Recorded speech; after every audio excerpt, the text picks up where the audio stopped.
본문의 말씀을 통해서 브라가 골짜기의 찬송, 이 같은 제목으로 말씀을 전하겠습니다.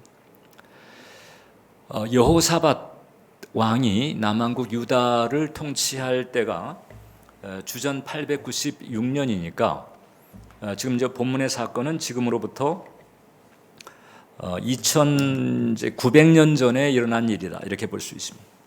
그때 이제 항상 이스라엘 백성들하고 숙적 관계에 있었던 모압과 암몬, 그리고 이제 세일산에 거하고 있었던 마온 사람들이 함께 동맹군을 결성을 해서 침공해 들어왔습니다. 대군이었습니다. 전력의 열세였고, 이게 맞붙게 되면은 패배가 뻔하게 보이는 상황이었습니다. 이제 이 상태가 계속된다면 이제 이 남왕국 유다는 완전히 짓밟히고, 그리고 약탈당하고 겁탈당하고, 이런 참상을 피할 수가 없는 그런 상황이 되었습니다. 자, 이런 상황에서 이제 드디어 이제 전쟁이 벌어지게 되는데, 이 전쟁의 양상이 좀 특이합니다. 왜냐하면 이 동맹군들은 막강한 군사력으로 완전히 그냥 막 짓밟으려고 덤비는 데 비해서 유다 백성들의 이 전쟁 준비는 희한합니다. 마치 예배를 드리듯이 어떤 종교의식을 치르듯한 그런 분위기였습니다. 전투 준비는 금식 기도로 대치가 되었고, 작전 회의는 왕의 말씀 선포로 대치되었습니다. 자, 이제 군인들이 이제 행군을 하는데, 일단 이제 적이 있는 그런 장소로 행군을 하는데, 그 행군을 이끄는 사람은 야전 지휘관이 아니고 찬양대였습니다. 찬양대가 찬양을 하면서 앞장서서 군대를 이끌어가는 아주 희한한 양상이었습니다. 근데 우리가 익히 알고 있는 것처럼 이제 그 결과 그 전쟁에서 이 유다 백성들은 손에 피 한 방울 안 묻히고 그 대군을 제거를 하게 되지요. 엄청난 전과를 올립니다. 그 승리를 거둔 골짜기가 바로 이제 브라가 골짜기인데, 그 송축의 골짜기입니다. 그 골짜기에서 전쟁에 이기게 하신, 또 전쟁의 승리를 가져다 주신 하나님을 찬양하는, 그 하나님을 송축하는 골짜기, 그래서 브라가 골짜기인 거예요. 26절을 보니까 넷째 날에 무리가 브라가 골짜기에 모여서 거기서 여호와를 송축한지라, 그러므로 오늘날까지 그곳을 브라가 골짜기라 일컫더라. 여호와를 송축한 골짜기.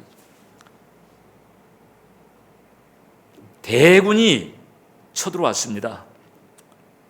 맞서 싸워서 이길 수 있는 능력이 없었습니다. 대책이 없었습니다. 이런 상황들, 이 비슷한 상황들이 이제 우리네 그 인생의 여정에서 생길 수가 있죠. 지금 뭐 당장 코로나만 해도 보도를 봤던 제 기억이 틀리지 않는다면은 전 세계적으로 코로나 사망자가 한 400여만 명 된다고 이제 알려져 있거든요. 그리고 이제 그 사망자는 지금도 늘어나고 있습니다. 이제 백신이 지금 개발이 돼서 이제 긴급 사용 승인이 떨어지게 되면 보급이 되겠지만은, 그래도 이것이 앞으로도 반년 정도는 생산과 보급, 접종이 걸린다는 거잖아요. 이런 상황에서 이제 당장에 이제 이 건강 안전 문제가 대두가 되고, 그 다음에 방역 단계가 격상이 되게 되면 이제 소상공인들은 당장 매장에 이제 손님이 출입이 안 되니까, 그러면 소득이 떨어지게 되고 생계의 압박을 받습니다. 그나마 종잣돈을 가지고 사업하는 사람들은 괜찮은데, 그게 아니고 대출을 받든지 이제 이런 경우는 이제 부채가 계속 압박을 하게 될 것이고, 이런 참 복잡한 이런 삶의 무게들이 닥쳐오는 일들이 있을 수 있다는 거죠. 자, 이런 이제 질병 문제만이 아니고 또 다양한 그런 문제는 또 다양하게 우리네 삶을 압박하고 쳐들어오듯이 그렇게 할 수 있는 거예요. 이럴 때, 이런 상황에서, 그리고 내가 할 수 있는 것이 별로 없어요. 그냥 조용히 은둔하도 있거나 뭐 이런 거 이외에는 뭐 할 수가 없는 이런 상황일 때, 특히 이제 우리 믿는 자들은 어떻게 해야 될까? 무엇을 먼저 해야 되는 것일까? 오늘 이 여호사밧과 유다 사람들이 알려주고 있습니다. 예배다, 예배. 제가 말씀드린 예배라고 하는 것은 묵도에서 축도로 끝나는 어떤 그 의식으로서의 예배만이 아닙니다. 그것을 포함합니다. 그러나 차라리 그것은 일부입니다. 진정한 예배, 영과 진리로 올려드리는, 정말 하나님께 집중하며 하나님을 존중하며 하나님을 인정하며 하나님을 높여드리며 하나님께 가까이 다가가고자 하는 그 임재의 갈망을 가지고 드려지는 찬양, 감사, 이 기도, 예배입니다. 이렇게 신뢰함으로 드리는 진정한 예배, 이것이 우리가 먼저 또 중심적으로 해야 되는 일이라고 하는 거죠. 그래서 신뢰함이 바탕한 그런 예배는 드려지기만 하면 반드시 하나님의 반응이 있다. 반드시 살아계신 하나님의 반응이 있다는 거죠. 승리하게 하시거나 평안을 가지게 하시거나 그런 은혜가 있음을 성경은 시종일관 66권을 통해서 우리에게 가르쳐주고 있고, 이 여호사밧 케이스는 그 대표적인 사례인 거죠. 그래서 우리는 첫 번째, 하나님에 대한 신뢰를 가지고 예배하는 예배자로서 어디에 있든지 주님 앞에 나아가야 된다라고 하는 거죠. 심각한 문제가 닥쳤습니다. 심각한 문제가 닥쳤을 때 적지 않은 사람들은 그늘진 반응을 합니다. 걱정하고 염려하고 근심하고, 이제 그런 기간이 조금만 길어지게 되면 이제 짜증을 또 내거나 히스테리칼하게 되죠. 이런 그 그늘진 반응을 보이게 됩니다. 어떻게 상식적으로는 당연한 반응입니다. 특히 하나님 모르는 사람에게는 그럴 수 있죠. 근데 이제 하나님을 아는 신자에게도 그런 압박이 거세거나 혹은 좀 길게 가게 되면 깔아앉기가 십상인 것입니다. 그런데 그때 우리가 주의를 해야 되죠. 이 여호사밧이 우리에게 가르쳐주는 중요한 교훈이 뭔가 하니, 그런 심각한 문제가 닥쳤을 때 일단 믿음으로 반응하기를 택하라는 거예요. 여호사밧은 믿음의 반응을 하기로 결심을 한 거죠. 그럼 믿음의 반응은 그럼 어떤 식으로 이제 우리가 실행할 수가 있을까? 첫 번째는 하나님의 주권을 인정하고 선포하는 거예요. 6절에 보니까 이르되 우리 조상들의 하나님 여호와여, 주는 하늘에서 하나님이 아니시니까 창조주가 되시며 전능하신 만유의 주제가 되십니다. 이 고백인 거죠. 이방 사람들의 모든 나라를 다스리지 아니하시나이까 주의 손에 권세와 능력이 있사오니 능히 주어 맞설 사람이 없나이다. 주님의 존재, 주님의 실력, 주님의 위엄, 여기에 대해서 인정하고 이걸 선포하는 거죠. 우리 각자도 이것이 필요합니다. 각자의 환경에서 이것이 필요한 거예요. 자, 그런 다음에 이제 두 번째 여호사밧이 한 것이 있습니다. 하나님의 주권을 선포하면서 그냥 붕 뜬 상태로만 있는 것이 아니고 현실을 인정하고 그 현실을 주님 앞에 토로하는 거예요. 그래서 지금 나의 어떠함, 나의 연약함을 토로하면서 주님을 의지하는 고백을 하는 것이 필요합니다. 자, 먼저는 하나님의 주권에 대해서 인정하고 선포하는 거죠. 그 다음에 나의 연약함을 있는 그대로 토로하고 의탁하는 것입니다. 12절을 보니까 우리 하나님이여 그들을 징벌하지 아니하시나이까 우리를 치러 오는 이 큰 무리를 우리가 대적할 능력이 없고 어떻게 할 줄도 알지 못하옵고. 대책이 없다는 거예요. 맞서봐야 뻔하다는 것입니다. 상식적으로는 이것은 승리의 여지가 없어요. 어떻게 할 수 있는지 대책이 없습니다. 이렇게 그대로 토로하면서 주만 바라보나이다. 이게 믿음의 반응인 거죠. 그래서 이 믿음의 반응에는 사실상 자신의 무력감을 인정하고 주님 앞에 토로하는 부분도 대단히 중요합니다.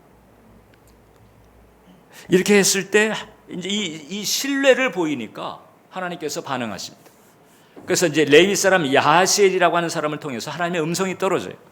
15절 이하를 보게 되면 여호와께서 이같이 너에게 말씀하시기를 너희는 이 큰 무리로 말미암아 두려워하거나 놀라지 말라. 이 상식적으로는 두려워하거나 놀랄 만한 일이죠. 그런데 하나님께서 말씀하시는 거예요. 두려워하거나 놀라지 말라. 이 전쟁은 너에게 속한 것이 아니다. 내게 속한 것이다. 17절에 보면 그래서 이 전쟁에는 너희가 싸울 것이 없다는 거예요. 대열을 이루고 서서 그냥 너희와 함께한 여호와가 구원하는 것을 보라. 내가 어떻게 하는지 그냥 구경만 해라. 이런 말씀이 툭 떨어져 버린 겁니다. 은혜죠. 은혜인데 여기서 제가 이제 여호사밧에게 한 수 배운 것은 이렇게 야세를 통해서 하나님의 말씀이 떨어졌을 때 그 말씀에 대해서 역시 또 믿음으로 반응하는 거예요. 하나님에 대한 신뢰죠. 하나님에 대한 신뢰로 반응합니다. 그러니까 하나님이 계시다는 것을 인정하는 정도가 아니고 그 살아계신 그 하나님이 나를 살피시고 보호하신다라는 데 대한 신뢰죠. 신뢰로 반응을 하는 거예요. 어떻게 했는고 하니? 20절에 이제 이 여호사밧 왕이 이스라엘 백성들을 이렇게 이제 다독거립니다. 이에 백성들이 아침에 일찍 일어나서 두가 들로 나가니라. 나갈 때 여호사밧이 서서 이르되 유다와 예루살렘 주민들아 내 말을 들을지어다. 너희는 너희 하나님 여호와를 신뢰하라. 그리하면 견고히 서리라. 그의 선지자들을 신뢰하라. 그리하면 형통하리라. 하나님을 신뢰하라는 거예요. 여기서 선지자들은 이제 하나님의 대리자니까 결국 하나님에 대한 신뢰와 마찬가지죠. 하나님을 신뢰하라. 신뢰하라. 그리고 신뢰하라고 하는 그 신뢰의 고백이 단지 이제 그 입술의 고백에서만 끝나지 않습니다. 실제로 그 신뢰에 대한 표식을 드러냅니다. 어떻게? 찬양팀을 구성해서 찬양팀을 군대보다 앞세웁니다. 그리고 찬양팀이 하나님을 찬양하며 나아가는 거죠. 그 찬양의 내용은 여호와께 감사하세 그의 인자하심이 영원하미로다. 이런 주제의 찬양을 하면서 앞에 나아가게 만드는 거죠. 여호사밧은 하나님의 존재에 대해서 또 하나님의 약속에 대해서 어떻게 반응해야 될지를 아는 사람이었어요. 은혜입니다. 참 이런 반응할 줄 안다는 것 자체가 은혜인 거거든요. 기어코 이루어 주실 것처럼 그러니까 하나님께서 당신이 한 약속에 대해서 기어코 이루어 주실 것처럼 아니 이미 이루어진 것처럼 믿음으로 덥석 붙드는 거예요. 그래서 찬양팀을 앞세우면서 찬양을 하며 나아가는 거죠. 이런 믿음의 반응, 이 반응이 이제 하나님을 움직이는 거예요. 매튜 헨리가 그런 얘기한 적이 있습니다. 찬양하는 자들은 믿음의 갑옷을 입은 사람들이다. 믿음의 갑옷을 입었기 때문에 그래서 이제 하나님께서 보호하시는 은총이 임하는 거죠. 그래서 진짜 우리 인생에 있어서 강력한 인생 병기, 가장 강력한 인생 병기는 뭐냐? 하나님에 대한 절대 신뢰입니다. 하나님에 대한 절대 신뢰인데 하나님에 대한 절대 신뢰가 있으면 그 신뢰를 가진 마음에는 티가 납니다. 어떤 티가 나는 거 하니? 감사가 풀리고 찬양이 나오는 거죠. 그게 입술만이 아닙니다. 여러분 오늘 이제 우리가 이 찬양 예배 모드로 이제 주님 앞에 나아가고 있습니다만 찬양을 드릴 때 이게 입술로 얼마든지 찬양 드릴 수 있어요. 우리들이 그런 적이 있잖아요. 오늘은 다르지만 그런 적이 살펴보면 있어요. 건성으로 하거나 혹은 형식적으로 하거나 아니면 마음은 그냥 걱정 염려 근심으로 그냥 꽉 눌려 있는데 앞에서 이제 인도하니까 그게 또 예배 패턴이니까 그래서 그냥 입으로만 하는 그런 찬양이 있습니다. 이제 그 찬양이 연락되기는 힘들죠. 하나님의 반응을 끌어내기는 힘들어요. 그러니까 우리가 드리는 찬양이 이게 파워 찬양이 되려면 단지 입술만이 아니고요. 이제 우러나오는 성령의 감화, 이 성령께서 계시는 곳이 나의 영이잖아요. 내 혼보다도 더 깊은 곳에 계시는 그 성령께서 그 영혼을 통해서 이렇게 우러나오듯 풀리는 이런 찬양, 복받쳐 오르는 그런 은혜까지도 있다면은 금상첨화겠죠. 그런 찬양. 여러분 입으로 하는 찬양은 누구나 다 합니다. 믿음이 어설픈 사람도 합니다. 심지어는 중생의 체험 없이 구도자적인 그런 마음을 가지고 교회를 다니는 사람도 교회 나와서는 예배 시간에 입으로 찬양하잖아요. 입으로 하는 찬양은 누구나 다 합니다. 그러나 마음에서 우러나오는 그 신뢰의 찬양은 아무나 되지 않죠. 그런 은혜를 우리가 받아야 되는 거예요. 그런 은혜에 바탕한 찬양은 하나님께서 반응하신다. 뭔가가 일어난다. 할렐루야. 믿으시기 바랍니다. 뭔가가 일어나. 그리고 두 번째, 이와 같은 진실한 찬양은 하나님의 복병을 움직이더라는 거죠. 자, 성경을 보면요, 이 군대보다 앞서가지고 찬양을 부르며 나갔던 그 찬양팀이 찬양을 시작할 때 뭔가가 이제 벌어진 거예요. 뭔가가 벌어졌어요. 22절 이하를 보게 되니까 그 노래와 찬송이 시작될 때에 그랬단 말이죠. 한번 따라서 해보세요. 그 노래와 찬송이 시작될 때에, 그때 여호와께서 예비하신 복병이 액션에 들어갑니다. 그래서 유다를 치러 온 암몬 자손과 모압과 세일산 주민들을 치게 하심으로 그들이 패하였으니 곧 모압과 암몬 자손이 일어나 세일산 주민들을 쳐서 진멸하고, 그 다음에는 또 모압과 암몬이 서로 간에 붙어가지고 스스로 자멸하는 이런 일이 벌어져요. 그러니까 손에 피 한 방울 안 묻히고 유다 백성들은 승리를 거둔 거예요. 이런 일이 성경에 보면 종종 일어나죠. 기드온 때에도 그 미디안 백성들을 괴멸시킬 때 이런 일들이 벌어집니다. 하나님에게는 이런 카드가 있어요. 나는 대책이 없는데 그 강력한 대적을 허물어뜨리는 하나님의 카드는 다양합니다. 그런데 그 하나님의 카드가 언제 액션에 들어가느냐? 노래와 찬송이 시작될 때. 할렐루야. 하나님을 향한 신뢰를 바탕으로 노래와 찬송이 시작될 때 그 복병은 움직인다는 거죠. 그리고 또 이때 이제 이 유다 백성들이 들었던 찬양의 그 주제나 스타일을 우리가 좀 주시할 필요가 있어요. 이게 이제 아까도 말씀드린 것처럼 입술로 혹은 건성으로 하는 게 아니고 정말 우러나오는, 그게 뭐 이렇게 격정적이 아니라 할지라도 어떻든 내 속에서 우러나오는 이런 그 찬양의 그 패턴에는 어떤 티가 나는데, 어떤 티가 나는가? 일단 이네들이 불렀던 그 찬양의 그 주제를 보게 되면 이 여호와께 감사하세 그의 인자하심이 영원하도다. 그러니까 여호와 하나님의 하나님됨에 이 찬양의 주제가 집중되고 있어요. 이게 무슨 얘기인고 하니, 보통 이제 우리가 심각한 문제가 닥치고 막 힘겨운 일에 막 허덕이게 될 때, 그때 이제 기도회나 이제 예배 나와서 찬양을 드리게 되면 아무래도 그 찬양을 이제 내가 만약에 뭐 골방에서 이제 그런 상태에서 찬양을 드린다 하게 되면 선곡을 하게 되잖아. 어떤 찬양을 드릴까? 그러면 힘들고 그리고 버거울 때는 대부분 이제 위로가 되는 찬양을 고릅니다. 주님여 이 손을 꼭 잡고 가소서라든지, 뭔가 내 마음이 뭐 답답하고 이제 이런 류의 찬양을 이제 선택하기가 쉽죠. 그런 찬양을 드리는 것을 제가 뭐라고 그러는 게 아니에요. 절대. 그런 찬양 좋습니다. 그런 찬양도 드려야 됩니다. 그런데 지금 이제 이 여호사밧 이 찬양팀을 보게 되면 얼마든지 주님여 이 손을 이렇게 해야 될 상황인데, 이네들은 지금 그게 아니고 여호와께 감사하세 그의 인자하심이 영원하도다. 찬양의 그 주제가 달라요. 찬양의 스타일도 주목할 필요가 있습니다. 지금 이제 19절에 보게 되면 이네들 찬양할 때 어떻게 심히 큰 소리로, 이게 이 히브리 원어를 보게 되면 땅이 떠나갈 듯이 큰 소리로 찬양했다는 거예요.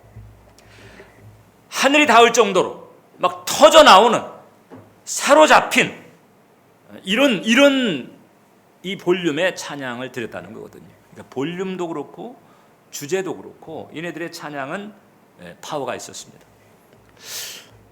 어떻게 그럴 수가 있을까? 그 심각한 상황에서 어떻게, 아직 해결된 게 아니잖아요. 어떻게 해결될지 감도 없어요. 그냥 이제 믿음으로 나갈 뿐이에요. 하나님이 구경하라고 그러니까 믿음으로 지금 발걸음을 디뎠을 뿐이에요. 상식적으로는 지금 뭐가 어떻게 될지, 이거 이러다 정말 그냥 변통 당하는 거 아니야? 이런 염려도 왜 없겠어요? 그런데도 그럼에도 불구하고 그런 상황에서 이런 주제, 이런 스타일로 찬양을 드렸다라고 하는 것은 이네들의 마음이 이제 상식적인 관점이 아니고 하늘의 관점을 가졌다는 거죠. 즉 마치 그리스도와 함께 그 하늘 보좌에 앉아 있는 그런 상태, 하늘에서 밑을 내려다보듯이 꼭대기에서 아래를 내려다보듯이 그런 마음, 그런 믿음의 관점이 아니고서는 이런 주제, 이런 모드로 찬양하기가 쉽지가 않은 거죠. 현실을 뛰어넘는 경배, 문제를 아뢰거나 심란한 마음을 토설하고 하소연하는 끌탕하듯이 어떤 그런 레벨이 아니고 이 하늘 보좌에 주님과 함께 앉아서 이 대소사를 내려다보는 그런 관점의 찬양인 거죠. 이런 찬양. 그래서 그런 찬양은 대체적으로 이 하나님됨, 하나님의 속성, 하나님의 성품, 여기에 집중을 합니다. 하나님을 높여드리는 쪽으로 가죠. 하나님께서 행하시는 무엇, 하나님께서 주실 수 있는 그 무엇, 이것에 대한 초점이 아니고 하나님의 하나님됨에 초점이 맞춰지는, 이제 우리가 이제 주로 이제 경배 찬양이라고 하잖아요. 이런 쪽에 이 주제나 내용이 많이 가는 거예요. 일단 우리가 알아야 될 것은, 여러분, 우리가 어떤 문제를 겪든 어떤 환경에 치이든 간에 또 내가 지금 어떤 상태에 있든지 간에 분명한 사실 하나가 있습니다. 바로 뭔고 하니, 하나님은 어떻든 경배를 받으실 분이다. 하나님 경배를 받으실 분이에요. 자, 그러니까 이제 이런 관점에서 경배를 드림이 하나님 귀에는 번쩍 뜨이는 거지. 아, 쟤네들 진짜 나를 신뢰하는구나. 1735년에 그 웨슬레 형제 존 웨슬레하고 찰스 웨슬레, 아니 감리교를 만든 분들이잖아요. 이제 그 이전에 이제 미국 선교를 위해서 배를 타고 이제 대서양을 건너고 있었습니다. 그때 심한 풍랑이 닥쳤어요. 근데 모두가 다 이제는 여기서 그냥 수장되는가 보다 이럴 정도의 풍랑이었습니다. 벌벌 떨었습니다. 찰스도 벌벌 떨었고 요한 웨슬레는 더 말할 나위가 없었어요. 벌벌 떨었다는 것은 자기가 그렇게 고백을 했으니까. 그런데 그 배에 같이 타고 있던 그 모라비안 교도, 26명의 모라비안 교도들이 있었는데, 얘네들은요 그냥 같이 모여가지고 예배를 드리고 찬송을 하고 있는데, 뭐 풍랑이 없는 것처럼, 풍랑하고 상관없는 것처럼, 마치 별세계에 있는 것 같은 분위기로 예배하는 자리에서 기도하고 찬양을 드리고 있는 거예요. 벌벌 떨면서 그러는 게 아니에요. 전전긍긍하면서 하는 게 아니었어요. 그러니까 이 찰스 웨슬레가 두 형제에게 너무 인상 깊게 다가온 거죠. 저 사람들에게는 지금 같은 신자인데도 우리에게는 없는, 내게 있는 뭔가가 지금 있는, 뭔가 결핍되어 있다는 것을 느낄 정도였습니다. 그러니까 이제 풍랑이 다 지나고 난 다음에 이 찰스가 그 지도자한테 갔어요. 피터 벨러라고 하는 아주 유명한 그 전도자이기도 한데, 사실 이 사람이 이제 요한 웨슬레를 회심시키는 아주 결정적인 역할을 한 거예요. 그러니까 이 사람이 감리교단의 창흥시에 아주 중요한 역할을 한 거죠. 근데 이 피터 벨러에게 이제 찰스가 물어봤어요. 아니, 그 와중에 어떻게 그렇게 찬송을 그것도 힘있게 한 거예요. 힘있게 그렇게 할 수가 있었나? 그랬더니 피터 벨러가 하는 얘기, 아니, 하나님이 계신데, 하나님이 함께 하시는데 겁날 게 뭐냐 하는 거예요.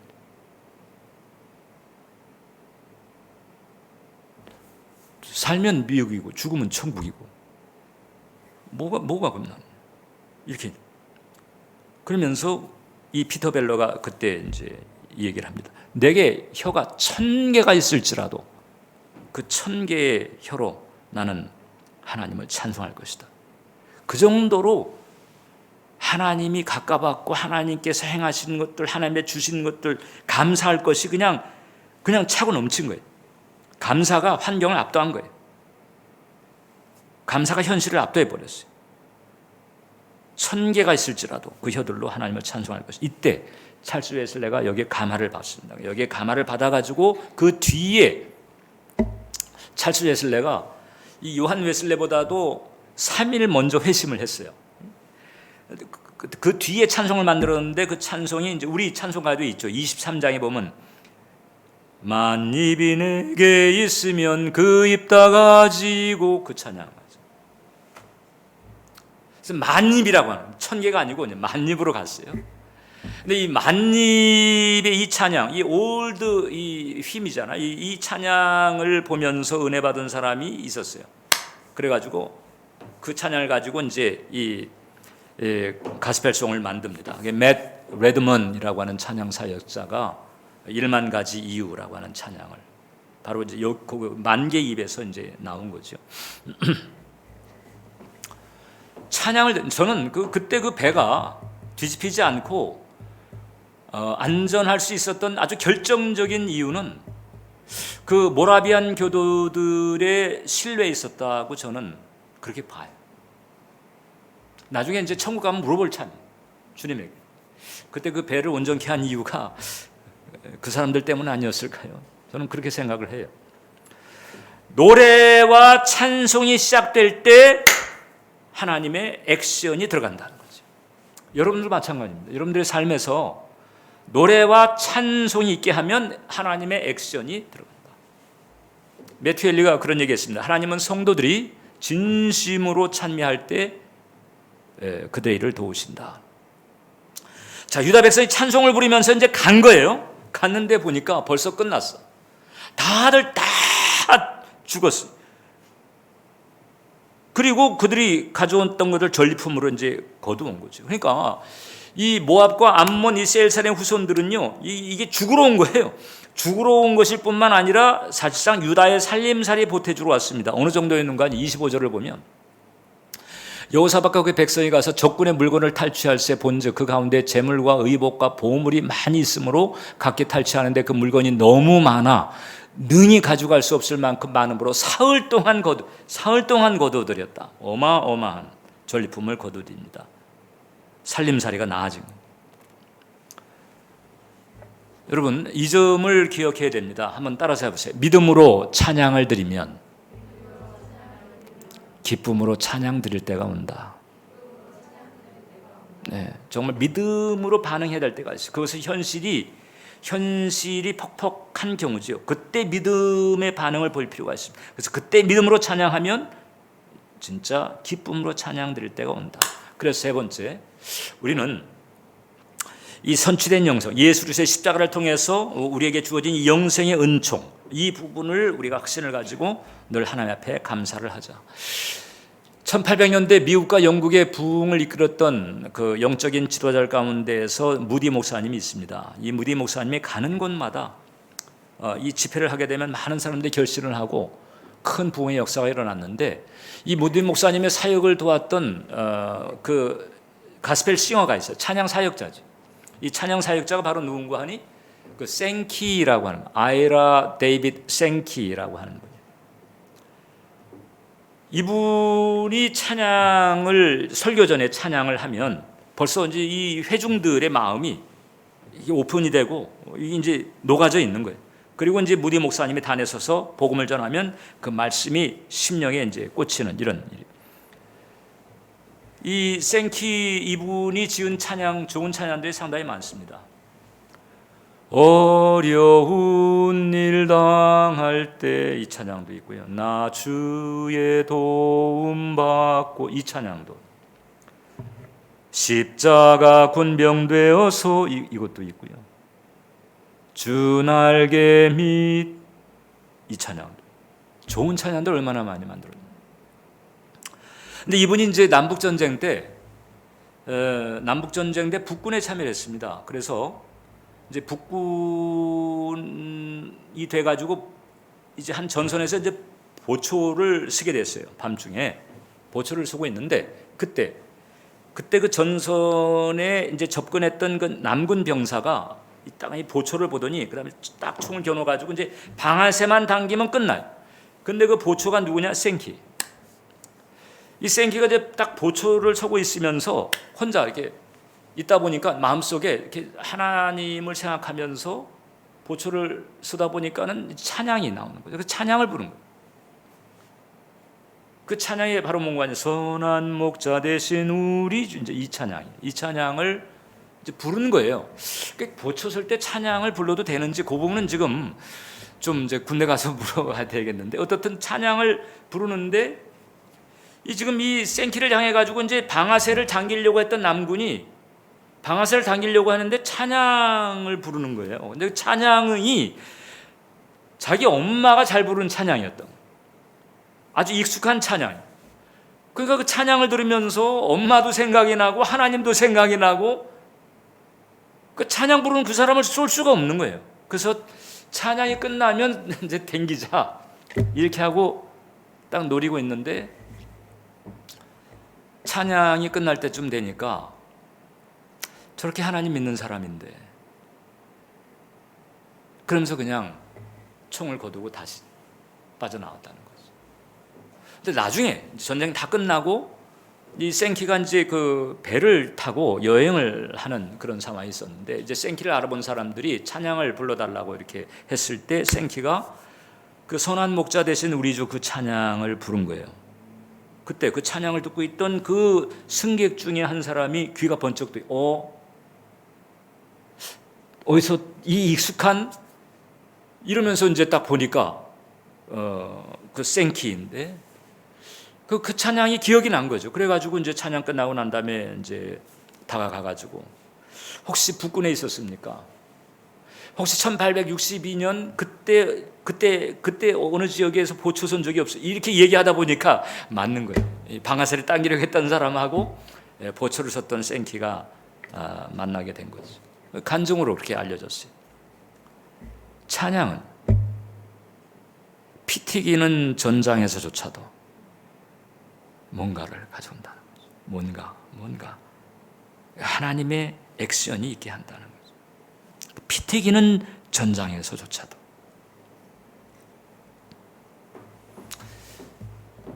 찬양은 감사의 마음이 있을 때에 나오는 거예요. 감사는 믿음에 바탕할 때 나옵니다. 그래서 그 신뢰에 바탕한 찬양이 들려질 때면은 하나님은 가만히 있을 수가 없습니다. 여러분 9.11 때 미국의 그 9.11 그래가지고 그냥 그 쌍둥이 빌딩이 확 무너져가지고 폐허가 됐을 때 그때 이제 이 소방관들 비롯해서 이제 구조대원들이 그 잔해 속에서 생존자를 그때 한 5천 명 죽었잖아요. 그때 그 이제 부상자들이 있는데 그 잔해 속에서 생존자를 수색을 하는 상황이 있었어요. 그때 생존자를 수색하는 구조대가 제일 집중했던 게 뭔고 하니 소리를 찾는 거예요. 만약 생존자가 있다면 뭔가 아무튼 자기가 살아있다는 것을 알려줄 것이다. 뭘 두드리든지 소리를 외치든지 뭐 아무튼 그래서 소리를 내기 때문에 그래서 소리를 찾는 거예요. 소리.